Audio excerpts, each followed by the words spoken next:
उत्तर प्रदेश कौशाम्बी एक निर्वाचन रैली रे जोगदे केंद्र गृहमंत्री अमित शाह कांग्रेस उपरे कड़ा टिप्पणी देइछन्ति। अमित शाह कहिछन्ति जे कांग्रेस चाहूछि आमे पाकिस्तान को सम्मान करू।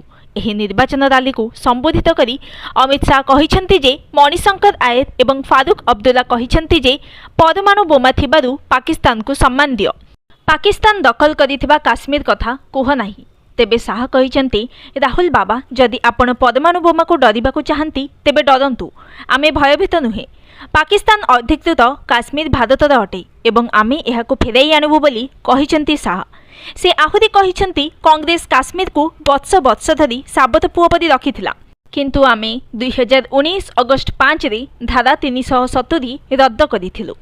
सेठारे आतंकवाद को समाप्त करी आमर सीमा सुरक्षित करिथिलु। भोट बैंक तुष्टिकरण कांग्रेस एवं समाजवादी पार्टी को समालोचना करी अमित शाह